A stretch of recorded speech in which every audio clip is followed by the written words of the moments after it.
বিসমিল্লাহির রহমানির রহিম। আসসালামু আলাইকুম। আশা করি আপনারা সবাই ভালো আছেন। বরাবরের মতো নতুন একটি ভিডিওতে আপনাদের সবাইকে স্বাগত। আজকের ভিডিওটির বিষয় হচ্ছে, আপনারা অবশ্যই ভিডিওর থাম্বনেল দেখে বুঝে গেছেন, ভূমি অধিদপ্তর নিয়োগ পরীক্ষার প্রস্তুতি 2024। সো পরীক্ষা অনুষ্ঠিত হবে 16ই আগস্ট 2024 সাল। যে পরীক্ষাটি অনুষ্ঠিত হওয়ার কথা ছিল 26শে জুলাই, কিন্তু দেশের অবস্থা খারাপের কারণে পরীক্ষাটি স্থগিত করা হয়। সো নতুন তারিখ প্রকাশ করেছে। সম্ভবত এটা যদি সমস্যা না থাকে তাহলে 16ই আগস্ট 2024 সালে পরীক্ষাটি অনুষ্ঠিত হবে। সো প্রশ্নের প্যাটার্ন এবং মার্ক সম্পর্কে আজকে আলোচনা করব। সো সকল পদের জন্য যারা ভূমি অধিদপ্তর এর বিভিন্ন পদে আবেদন করেছেন তাদের জন্য গুরুত্বপূর্ণ একটি ভিডিও হতে যাচ্ছে আজকের এই ভিডিওটি। অবশ্যই যারা ভূমি অধিদপ্তরের বিভিন্ন পদে আবেদন করছেন তারা অবশ্যই প্রথম থেকে শেষ পর্যন্ত ভিডিওটি কন্টিনিউ করবেন, তাহলে আজকে অনেক কিছু জানতে পারবেন। সো আজকের বিষয় হচ্ছে কি, মানবন্টন এবং প্রশ্নের প্যাটার্ন কেমন হবে সেটা নিয়ে আলোচনা করব আপনাদের মাঝে। সো পরীক্ষাটি অনুষ্ঠিত হবে, আগেই বলি যে পরীক্ষাটি অনুষ্ঠিত হবে হচ্ছে 90 মিনিট। 90 মিনিট বলতে হচ্ছে বোঝা হচ্ছে 1 ঘন্টা 30 মিনিট। আপনাদের পরীক্ষাটি অনুষ্ঠিত হবে 1 ঘন্টা 30 মিনিট ইকুয়াল 90 মিনিট। সো এটা আপনারা বুঝতে পারছেন, 1 ঘন্টা 30 মিনিট তার মানে 90 মিনিট। সো এখানে বাংলা হবে 25 মার্কের। সো আপনাদের বাংলা যে মার্কটি থাকবে, বাংলা মার্ক হচ্ছে কি 25 মার্কের থাকবে। 25 মার্কের মধ্যে 25 মার্কের জন্য বিভিন্ন প্রকার আইটেমস আছে যেগুলো আসবে, আমি ধারাবাহিকভাবে আলোচনা করব। সো আগে আমরা দেখে নিই কোন পরীক্ষাটি কত মার্কে অনুষ্ঠিত হবে। সো ইংরেজি থাকবে 25 মার্কের, গণিত থাকবে 20 মার্কের, সাধারণ জ্ঞান থাকবে 20 মার্ক। এই থাকবে হচ্ছে 90, এটা হচ্ছে 90 মার্ক। 90 মার্ক। আর মৌখিক পরীক্ষা হচ্ছে 10 মার্ক। এটা হচ্ছে কি আমরা যেটা ভাইবা বুঝি।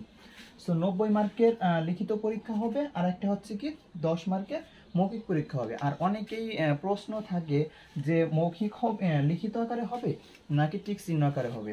সো আপনারা মনে রাখবেন, টিক চিহ্ন আকারে অনেক পরীক্ষা বর্তমান নিচ্ছে না। সো ম্যাক্সিমাম পরীক্ষাই অনুষ্ঠিত হচ্ছে লিখিত আকারে।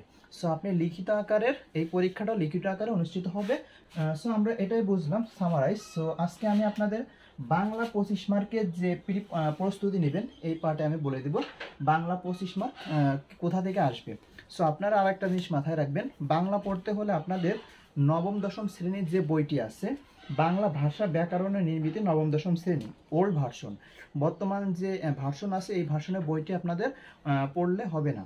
সো আপনাদের ওল্ড ভার্সন 2021 সালের আগে 21 হতে পারে, 20 হতে পারে, বা 19, 18 এই ভার্সনের যে বাংলা ব্যাকরণ বইটি আছে নবম দশম শ্রেণী, সেটা আপনারা সংগ্রহ করবেন। সেখান থেকে আপনারা প্রিপারেশন নিলে সকল পরীক্ষা, শুধু যে ভূমি অধিদপ্তর পরীক্ষা এটা না, সকল চাকরি পরীক্ষার জন্য আপনার এই বইটা অনেক গুরুত্বপূর্ণ।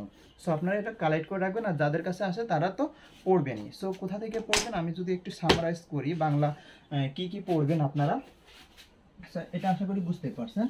সো আমি একটু যদি বাংলাটা দেখাই, বাংলা পরীক্ষার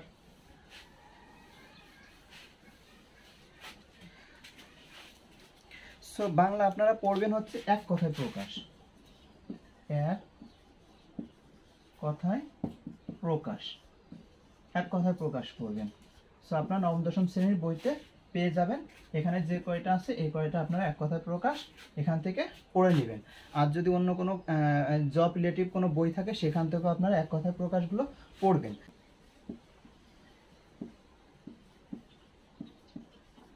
আপনারা পড়বেন হচ্ছে সন্ধি বিচ্ছেদ। সন্ধি বিচ্ছেদ পড়ার পর আপনারা পড়বেন হচ্ছে শুদ্ধ বানান। শুদ্ধ বানান, শুদ্ধ বানানটা পড়বেন। বিপরীত শব্দ, বিপরীত শব্দ পড়বেন। তারপরে পড়বেন হচ্ছে সমার্থক শব্দ, সমার্থক শব্দ। তারপর পড়বেন বাগধারা, বাগধারা। তারপর আপনারা এই সমাস, এটা অতটা ইম্পর্টেন্ট না, কারক বিভক্তিটা অত ইম্পর্টেন্ট নয়। অনেক পরীক্ষাতে আসে, অনেকটা আসে না, বিশেষ করে ভূমি অধিদপ্তরের। এটা অতটা ইম্পর্টেন্ট না। এটা হচ্ছে ব্যাস বাক্য, ব্যাস বাক্য। এটা প্রায় ভূমি অধিদপ্তর পরীক্ষাতে ব্যাস বাক্য 5 মার্কের জন্য আসে। স্যার বাংলা একটু বেশি আপনার বিষয় টপিকসগুলো একটু বেশি, কারণ এখান থেকে 25 মাস আসবে, এটা একটু বেশি টাইপের পড়তে হয়, কারণ কোনটা দিবে সেটা সামারাইজভাবে বলা যায়। যেটা 2022 সালে সেটা 23 সালে আসেনি, যেটা 23 সালে সেটা 24 সালে না আসার সম্ভাবনা বেশি। সো অনেক সময় ব্যাস বাক্য দিচ্ছে, অনেক সময় মনে করেন আপনার ঘুরো, এই টপিকসগুলো হচ্ছে কি মানে অ্যানালাইসিস করে একটু এদিক ওদিক করে দেয়। তারপরে আপনারা বলবেন বাংলা ভাষার নত্য বিধান, নত্য সত্য বিধান।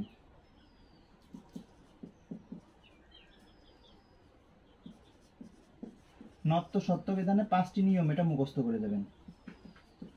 5টি নিয়ম, এটা আপনারা মুখস্থ করে দেবেন। প্রায় পরীক্ষাতে দেখছি নত্য বিধান, আবার অনেক পরীক্ষাতে সত্য বিধান। নত্য সত্য বিধান পরীক্ষাতে প্রায় আসে। হচ্ছে টিকা, টিকা মানে রচনা জাতীয় যেটা, সে টিকা বা অনুচ্ছেদ যেটা আমরা বলি, অনুচ্ছেদ লিখো। সাপোজ হতে পারে ম্যাক্টোরেল, থাকতে পারে ম্যাক্টোরেল, হতে পারে স্মার্ট বাংলাদেশ, হতে পারে বঙ্গবন্ধু, যে কোনো একটা টপিক্সের উপর আপনার অনুচ্ছেদ লিখতে হবে, সেটাকে আমরা টিকা হিসেবে বুঝি, যেটা রচনা হিসেবেও কাউন্ট করে অনেক সময়। সিম্পল 5 মার্কের জন্য লিখতে হবে। সো এটা প্রায় পরীক্ষাতে, সকল জব রিলেটিভ পরীক্ষাতে টিকা আসতেছে। আর আপনারা টিকা পড়বেন, এই ভূমি অধিদপ্তরের জন্য অনেক ইম্পর্টেন্ট হচ্ছে এই টিকা আসবে 100%। তারপরে হচ্ছে কি এক কথায় প্রকাশ 100%, তারপরে আপনার শুদ্ধ বানান 100%, সন্ধি 100%, তারপরে আপনার ব্যাস বাক্য 100%। তাহলে দেখুন 1 2 3 4 5, তাহলে 5টা আইটেম, 5 5 25, এই 25 মার্কের হবে। তারপরও গ্যারান্টি হিসেবে সম্পূর্ণ গ্যারান্টি বলা যাচ্ছে না। তারপর আপনারা আমি যে সামারাইজগুলো বোর্ডে নোট করেছি, এইগুলো আপনার সবগুলো একবার দেখে যাবেন, তাহলে এখান থেকে বাংলা যে 25 মার্ক আসবে, 25 মার্কের 100% আপনারা কমন পাবেন।